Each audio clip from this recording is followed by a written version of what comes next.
Hello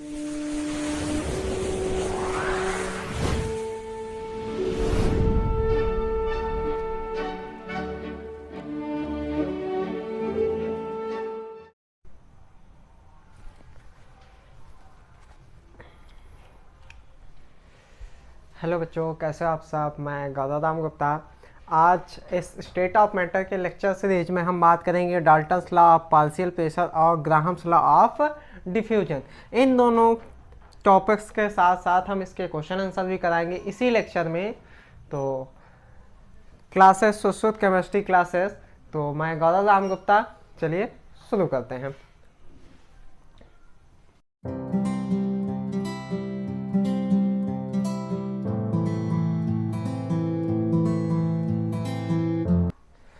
Dalton's law of partial pressure, ये law हमसे क्या कहता है। ये लॉ आया था 1801 में। इसको दिया था जॉन डाल्टन ने। जॉन डाल्टन ने क्या कहा कि eight constant temperature and volume the two non reacting गैसें, जो ऐसी गैसें जो आपस में क्या हो, नॉन रिएक्टिंग गैसें हो, द पार्शियल एट सेम घंटे, two non reacting gases at same container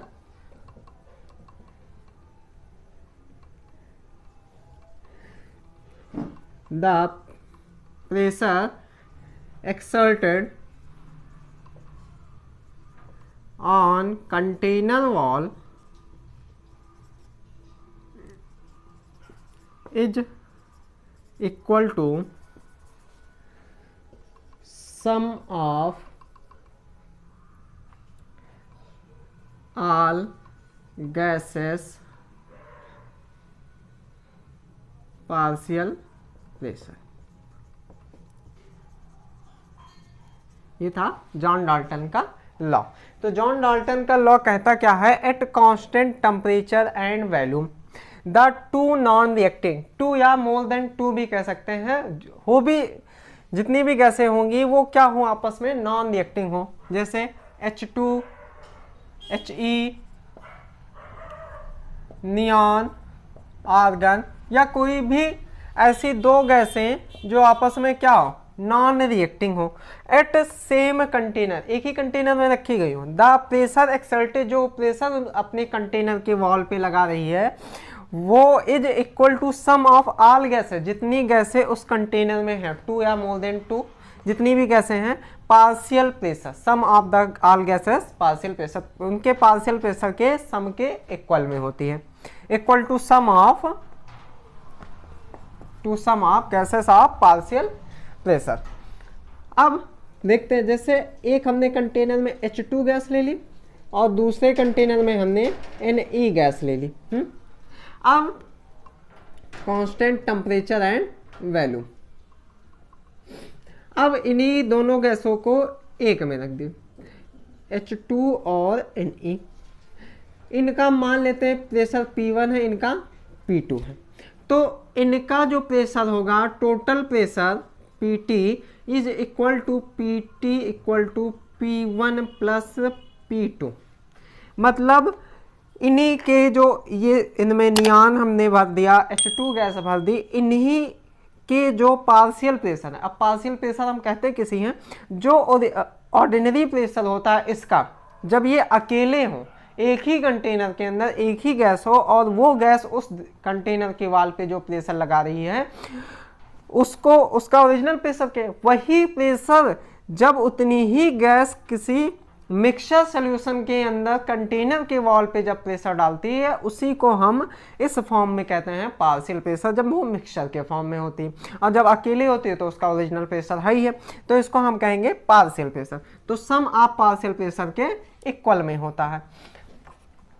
अब प्रेशर तो हम कह सकते हैं PV equal to P1 equal to, अगर हम पहले कंडीशन की बात करें तो N1RT, अगर P2 की बात करें P2V N2RT। इसी तरह मान लेते हैं इसी कंटेनर में तीसरी भी गैस हो, P3V equal to N3 R T. ये हो गया, मान लेते हैं। और ऐसी और भी गैसें हों तो P टोटल क्या हो जाएगा, N1RT प्लस N2RT और प्लस N3RT। तो PT इक्वल टू हम लिख सकते हैं N1 plus N2 plus N3RT।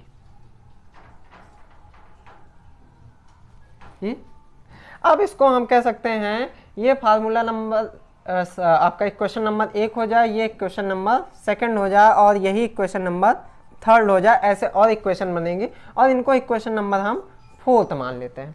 तो अब इन 4 इक्वेशन से क्या फार्मूला बन के आता है ये देखते हैं। इसको नोट कर लीजिए।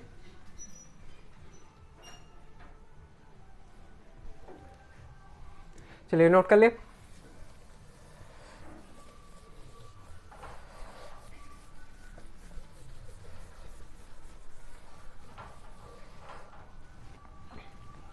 प्रेशर क्या बन के आ रहा है देखते हैं। तो हमने क्या कर दिया, समीकरण 1 और 2 को जोड़ देते हैं, 3 को भी ले सकते हैं लेकिन अभी 2 ही, 1 + 2। तो क्या हो जाएगा, P1B पहला समीकरण है इक्वल N1RT और दूसरा है P1B P2B equal to N2RT। तो इसको हम लिख सकते हैं P1 + P2 + N2 + N1RT।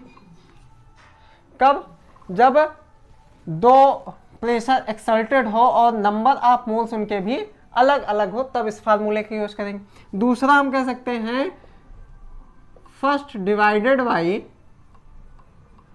Third. तो क्या हो जाएगा, P1/PT equal to N1RT PT का क्या है, N1 + N2RT। ये ब्रैकेट में होगा।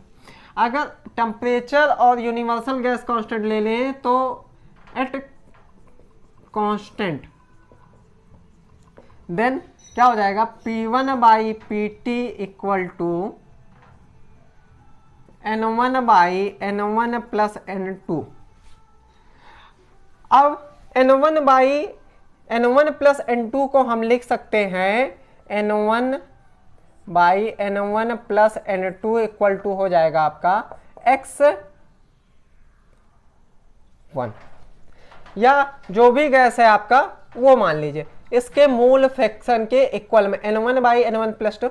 तो हम क्या लिख सकते हैं, P1/PT इक्वल टू X1 और P1 इक्वल टू क्या हो जाएगा, PT × X1। ये आपका पहला फार्मूला हो गया। एक फार्मूला आपका, सॉरी ये नहीं होगा, ये हो जाएगा आपका एक फार्मूला। कब, जब दो प्रेशर अलग अलग हो और उनका हमें वैल्यूम या कुछ भी फाइंड करना हो, दो प्रेशर अलग अलग, उनके नंबर ऑफ मोल्स में क्या रिलेशन हो सकता है। यहाँ पर किसी का पार्शियल प्रेशर क्या हो सकता है, उसके टोटल प्रेशर के इक्वल में और उसके मोल। अब इसी के जगह पे हम यहाँ पे सेकंड माइनस थर्ड कर सकते हैं, सेकंड माइनस फोर्थ करेंगे। हाँ गलत हो जाएगा, ये 4th नंबर इक्वेशन है। ये 4th नंबर है, ठीक। तो 4th कर देंगे। इसी तरह हम सेकंड माइनस 4th कर सकते हैं। इसी तो आ जाएगा आपका P2 equal to PT × X2। यही फार्मूला आ जाएगा। अगर हम थर्ड माइनस 4th कर दें तब क्या आ जाएगा फार्मूला आपका। अगर हम थर्ड माइनस 4th करेंगे, इसको यहाँ पे हम लिख देते हैं, आ जाएगा P3 equal to PT × X3। किसी गैस का partial pressure equal to total pressure into mole fraction. अगर हमें किसी का पार्शियल प्रेशर निकालना है तो टोटल प्रेशर और उसका मोल फ्रैक्शन हमें पता होना चाहिए, जो गैस इसमें दो नॉन रिएक्टिंग गैसें हैं। तो अब इस पे कुछ सवाल कर लिए जाए, इसको नोट कर लीजिए।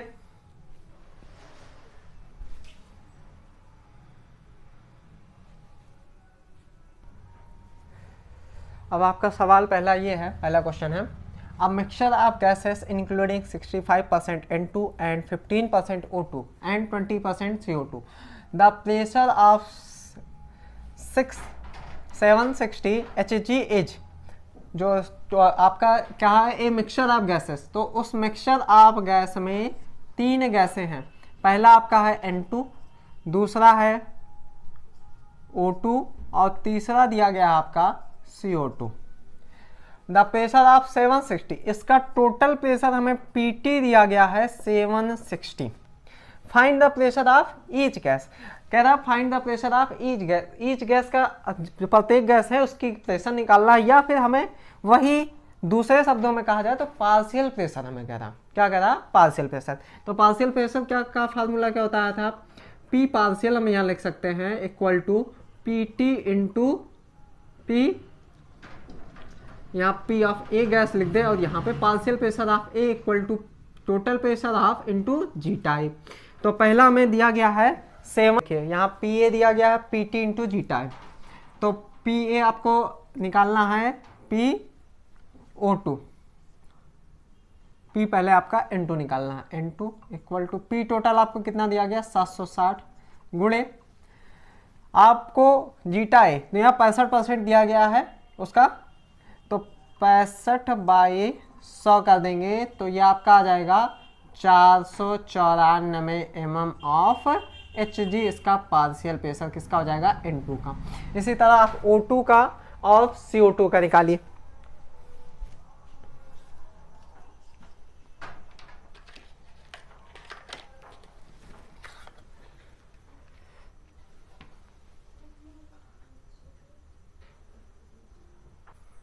चलिए O2 और CO2 का निकालते हैं। तो पहले O2 है, तो O2 का partial pressure of O2 equal to P total into zeta O2। तो 760 इंटू हो जाएगा आपका कितना परसेंट, 15/100। तो ये आपका आ जाएगा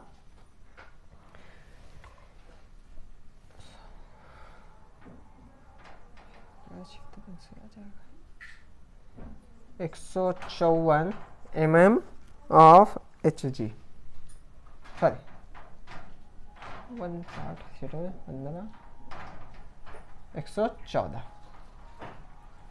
सेकंड है P ऑफ CO2। तो P ऑफ CO2 निकालेंगे तो इक्वल टू हो जाएगा PT इंटू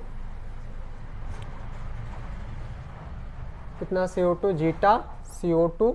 तो PT 760 इंटू कितना दिया गया 20/100। तो ये आपका आ जाएगा equal to 152 mm of Hg। ये हो गया इसका आंसर, नोट कर लीजिए। अब सेकंड क्वेश्चन है आपका A and B total pressure of 2 gases. किसी कंटेनर में A B नामक 2 गैसें हैं, प्रेशर इज 740 mm। मतलब जो उनका A एंड B एक ही कंटेनर में 2 गैसें हैं, उनका कितना है 440 mm ऑफ Hg। उन 2 गैसों का P टोटल है, pressure of total. If the mixture of A is 0.002 mole in the mixture and B is 0.0015, calculate partial pressure of B gas. B gas के लिए क्या कहा है कि पार्शियल प्रेशर पूछा है, तो क्या हो जाएगा PT इंटू जीटा B। तो PT कितना दिया गया है 740 इंटू जीटा भी निकालना, तो हमें नंबर ऑफ मोल्स दिए गए हैं। तो N1 बाई या NB का निकालना है तो NB लिखेंगे, NA प्लस NB। तो कितना हो जाएगा 740 इंटू NB कितना दिया गया आपको 0.015 अपॉन 0.02 प्लस 0.015, और ये इक्वल टू आ जाएगा आपका 15/22। इसको हटा दें, इसको यहाँ से हटा दें।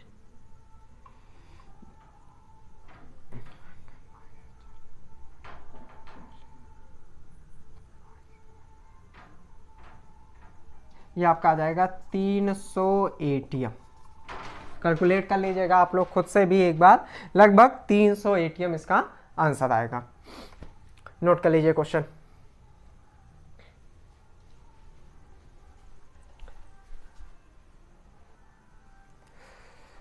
नेक्स्ट सवाल है question number 3, find the total pressure. PT की बात पूछ रहा है। Exerted by 1.6 gram of methane and 2.2 gram of contained in a 4 litre flask at 21 degree Celsius. Second जो आपका है मीथेन है और सेकेंड CO2 गैस है। सेकेंड आपका है CO2 गैस। तो कह रहा है एक कंटेनर में मीथेन और CO2 दोनों ली गई हैं और वो जो कंटेनर है वो 4 लीटर का। तो कह रहा है टोटल प्रेशर इन दोनों गैसों से कितना प्रेशर आएगा। तो हमने एक फार्मूला से पहले देखा था P1 plus P2 V equal to N1 plus N2 RT। तो P1 प्लस P2 हो जाएगा PT total pressure, V equal to N1 plus N2 RT हो जाएगा। अब PT पूछ रहा है, N1 हमें दिया गया कितना 1.6 by methane CH4 12/16 plus 2.2 upon CO2 16 दूनी 32 और 32 और 16 दूनी 32 और 12, ये आपका हो जाएगा 44। और आपको आर की वैल्यू पता 0.0821 इंटू टेम्परेचर कितना दिया गया 27 डिग्री सेल्सियस। अब 27 डिग्री सेल्सियस दिया गया तो 27 प्लस 273 इसको सेल्सियस में कन्वर्ट कर सॉरी केल्विन में कन्वर्ट कर लेंगे तो आ जाएगा 300 केल्विन। तो ये हो जाएगा 300 केल्विन और अपॉन V कितना है 4 लीटर है। तो ये आपकी वैल्यू आ जाएगी लगभग 0.236 अप्रॉक्स वैल्यू का प्रेशर आ जाएगा P टोटल इन ATM। ये लगभग ये आपकी वैल्यू आ जाएगी। तो इस तरह से हम डाल्टन्स लॉ के जितने भी सवाल हैं 3 फार्मूले के बेस पे हम कर 2 फार्मूले के बेस पे कर सकते हैं। पहला फार्मूला ये है और दूसरा फार्मूला है P partial pressure of any gas equal to P total into zeta A।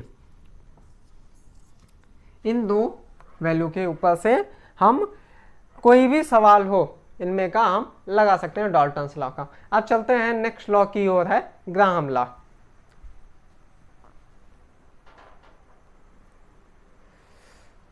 Next topic है डिफ्यूजन। ग्राहम्स लॉ पढ़ने से पहले हमें डिफ्यूजन पढ़ना जरूरी है। डिफ्यूजन तो आप लोग जानते हो नॉर्मली कि हम घर में धूप जलाते हैं या ईत लगाते हैं, परफ्यूम आप लोग तो यूज ही करते हो। हाँ, परफ्यूम कितनी बढ़िया खुशबू आती है।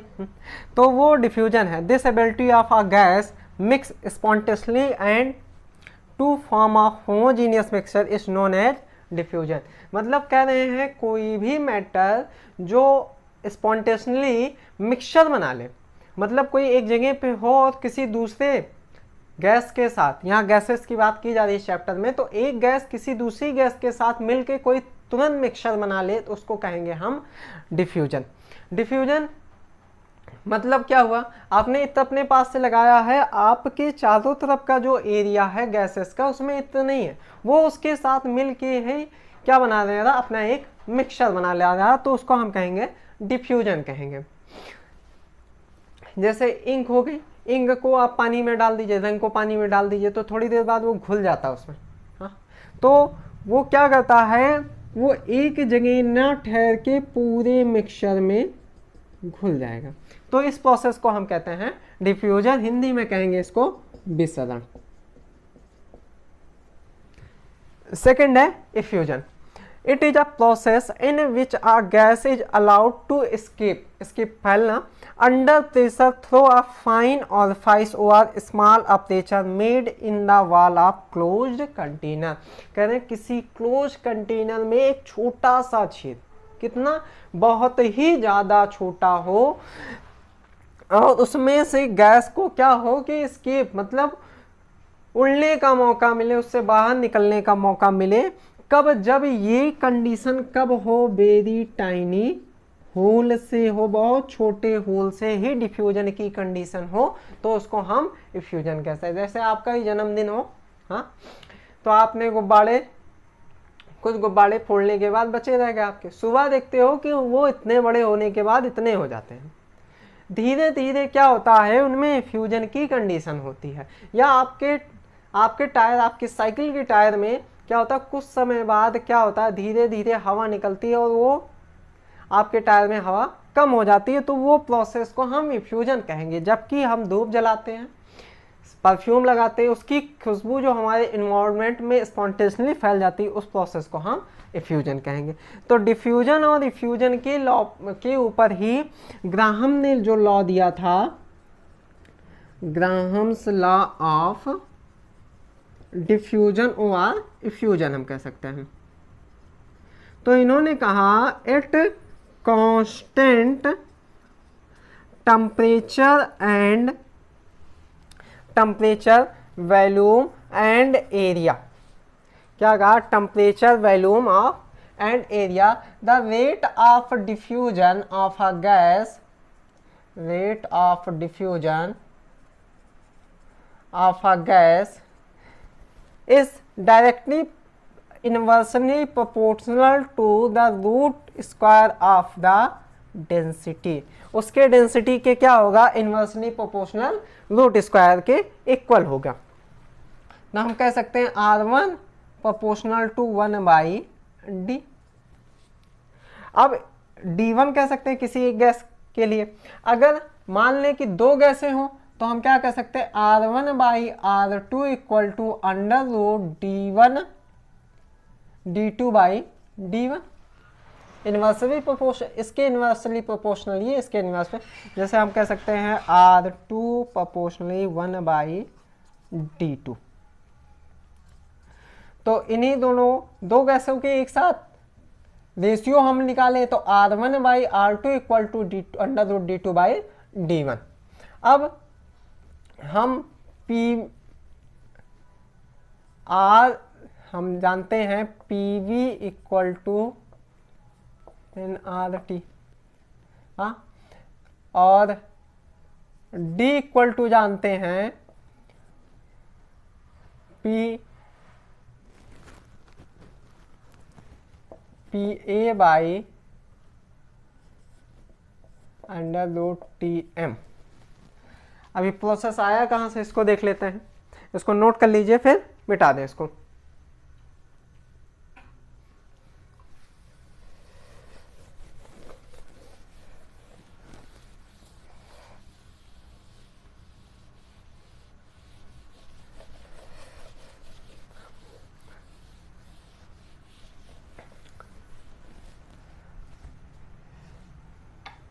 तो क्या हो गया, ये फार्मूला में P प्रेशर हो गया जो कि कांस्टेंट है, A एरिया हो गया, ये भी क्या हो जाएगा, कांस्टेंट हो जाएगा, और T हो जाएगा आपका टेम्परेचर, और ये भी कांस्टेंट। M हो गया क्या, मोलर मास, जो अलग अलग गैसों के लिए अलग अलग होता है। तो हम क्या लिख सकते हैं, D बराबर 1/√M1 D1 इक्वल टू, और D2 इक्वल टू लिख सकते हैं 1/√M2। तो क्या हो जाएगा, D1/D2 इक्वल टू √M2/M1। कब, उनके मोलर मास के इन्वर्सली प्रोपोर्शनल, रूट मीन के इन्वर्सली प्रोपोर्शनल होता है उनकी डेंसिटी या मोलर मास में। ये रिलेशन इन्होंने बताया। एक रिलेशन यहाँ पे आपका है, रेट ऑफ डिफ्यूजन क्या हो जाएगा, उनके डेंसिटी के रूट मीन के इन्वर्सली प्रोपोर्शनल, और जो डेंसिटी होगी उनकी उनके मोलर मास के इन्वर्सली प्रोपोर्शनल होगी। तो इसको हम लिख देंगे R1/R2 equal to √M1/M2। Rate of diffusion उनके मास के क्या होता है, रूट मीन के डायरेक्टली प्रोपोर्शनल में होता है।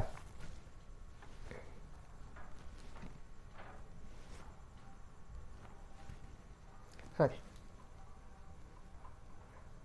2n1, जो रेट ऑफ डिफ्यूजन है वो उनके मास के इन्वर्सली प्रोपोर्शनल में होगा। यहाँ पे हो जाएगा आपका 2 और यहाँ पे हो जाएगा 1। ठीक, अब इस पर कुछ न्यूमेरिकल्स कर लेते हैं, देखते हैं, नोट कर लीजिए इतना। Next, calculate the relative rates of diffusion of 235 UF6 and 238 UF6 in the gaseous state, atomic mass fluorine उठना। तो पहले हम क्या कर रहे हैं, रिलेटिव रेट्स मतलब R1 बाई R2 हमें फाइंड करना है।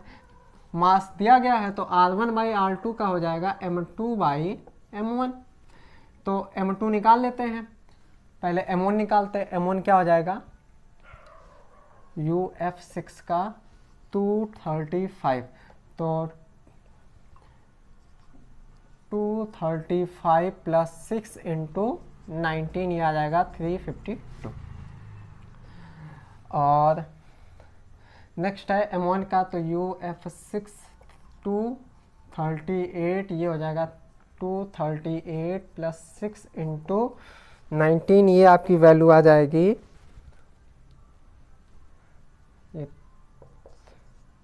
ये हो जाएगा 352। अब इसको इनमें वैल्यू पुट करते हैं, R1 by R2 equal to हो जाएगा M2 की वैल्यू 352 बाई 349, तो ये वैल्यू आ जाएगी 1.0032 अनुपाते A, ये आपका आ जाएगा आंसर। या हम कहें R1 रेशियो R2 10032 भाते रेशियो 1, ये आपका आंसर हो जाएगा, नोट कर लीजिए। चलिए आगे इसके बारे में कुछ यूनिट्स में रेट ऑफ डिफ्यूजन देखते हैं कि किन किन यूनिट्स में रेट ऑफ डिफ्यूजन हो क्या सकता है।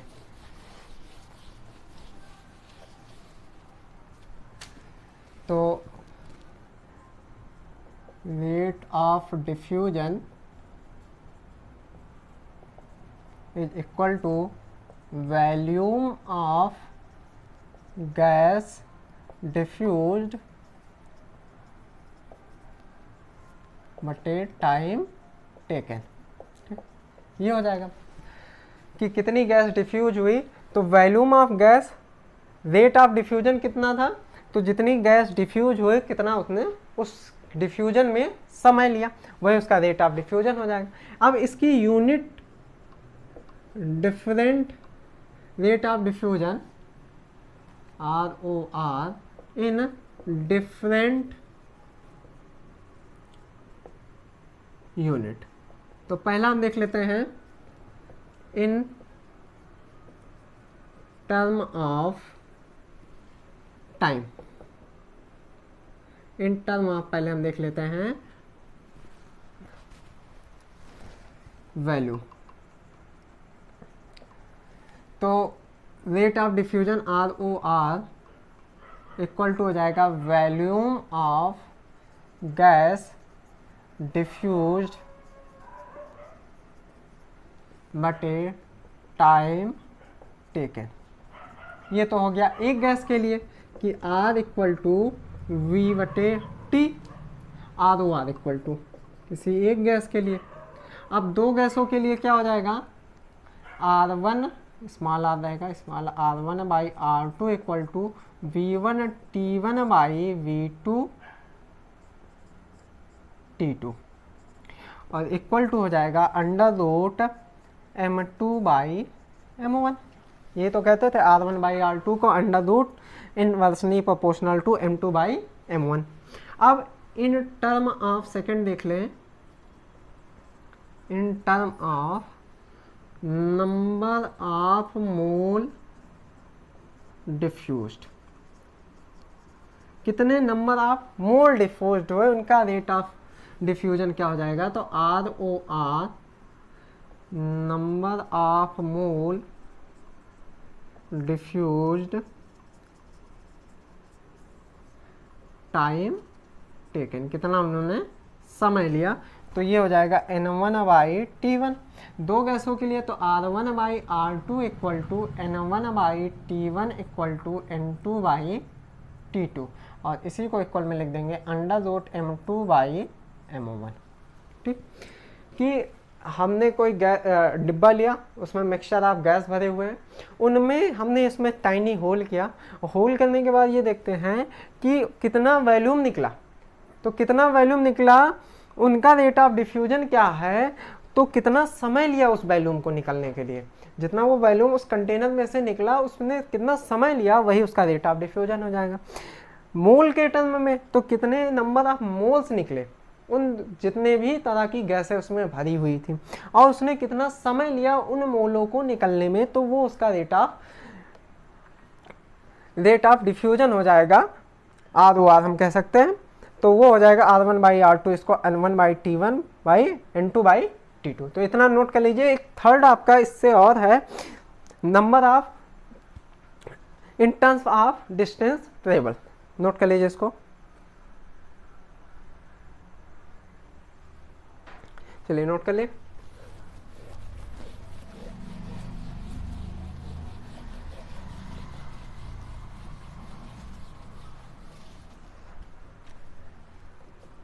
इन टर्म ऑफ डिस्टेंस, कितना उसने डिस्टेंस ट्रेवल किया, उसके बेस पे उसका हम ROR rate of diffusion ROD कह सकते हैं हम, हो जाएगा डिस्टेंस ट्रेवल्स बाय गैस बटे टाइम टेकन। तो R इक्वल टू हो जाएगा D बाई टी। तो इसी को हम दो गैसों के लिए R1 by R2 equal to कह सकते हैं D1 by T1 by D2 by T2 और equal to √m2 by m1। ठीक, इसी पे एक सवाल इसी वक्त देख लेते हैं। एक कंटेनर लिया हमने, इसमें इधर से होल कर दिया, इधर से होल कर दिया। ये पॉइंट हम मान लेते हैं C है, ये पॉइंट A है और ये पॉइंट B है। इधर से हमने इसमें गैस डाल दिया HCl और इधर से डाल दिया NH3। तो दोनों गैसें किस पॉइंट पे मिलेंगी, A पे, B पे, C पे, या फिर नन ऑफ दीज, किन दोनों पे वो मिल सकते हैं, ये आप सोच के खुद ही बताइए कि हाँ ये दोनों गैसें कहाँ पे मिल सकती हैं। चलिए आप लोगों के हिसाब से ए सही है, हाँ सही है ए, देख लेते हैं ए सही है। NH3, तो NH3 का मोलर मास कितना होता है 14 + 3 17, और HCl का कितना होता है 35.5 36.5 कह सकते हैं। तो 36.5 होता है, इसका वेट ज़्यादा है और इसका वेट कम है। तो हमने ROR के टर्म में पढ़ा है कि इन्वर्सली प्रोपोर्शनल होता है रेट ऑफ, जितना मोटा आदमी उतना धीमे दौड़ेगा ना, हाँ, और जितना पतला दुबला आदमी, आप हम कह सकते हैं कि हेल्थी व्यक्ति कि जो फिट हो, वो क्या करेगा, तेज दौड़ेगा। यहाँ पे ये हेल्थी है, इसको जरा सी फूंक मारेंगे तो बहुत तेज भागेगा, और जबकि ये मोलर मास इसका ज़्यादा है, तो रेट ऑफ डिफ्यूजन, यहाँ से ये डिफ्यूज हो रहे हैं तो ये यहाँ तक पहुँच ही नहीं पाएंगे इतनी जल्दी, जबकि ये पहुँच के यहाँ तक आ जाएगा। तो ये मिलेंगे कहाँ पे, C पे मिलेंगे। ठीक, तो ऐसे क्वेश्चंस भी आपको मिल सकते हैं। चलिए इनके ऊपर कुछ क्वेश्चंस कर लेते हैं, नोट कर लीजिए इसको।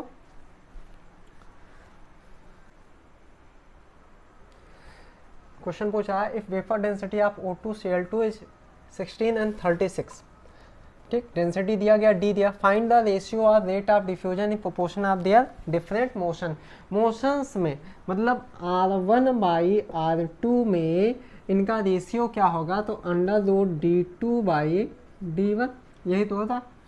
तो D2 की वैल्यू हमें दी गई है 36। अगर हम R1 मान लें O2 को, सॉरी R1 मान ले O2 को और Cl2 को 2 मान ले, तो क्या हो जाएगा 36 पॉइंट और √2, तो ये कितना आ जाएगा 6/4, और ये क्या हो जाएगा रेशियो 3/4 4 इनका क्या हो जाएगा, R1 एंड R2 का रेशियो हो जाएगा। नोट कर लीजिए इसको।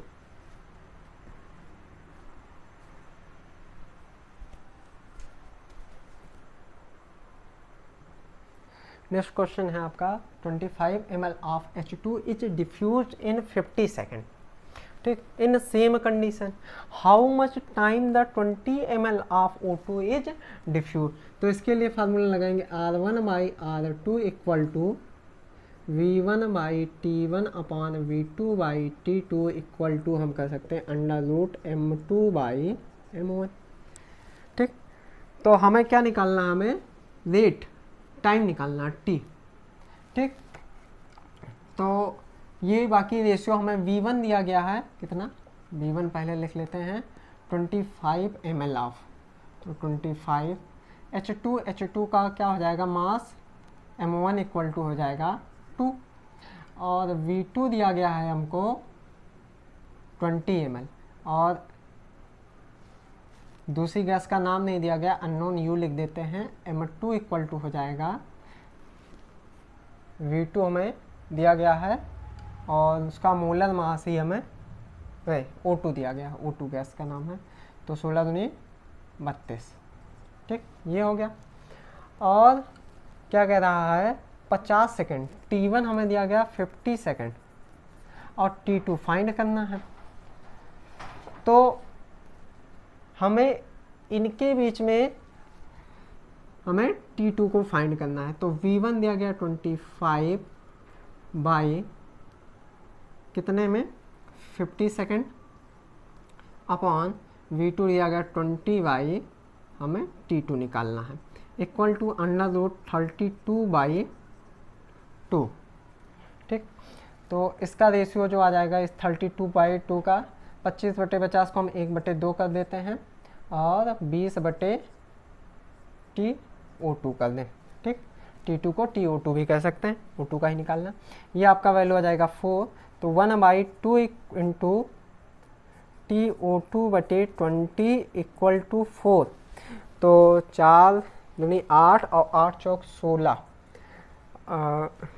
कितना हो जाएगा 2 दूनी 4, 4 चौक 16, तो 160 सेकेंड क्या आ जाएगा आपका TO2 की वैल्यू आ जाएगी।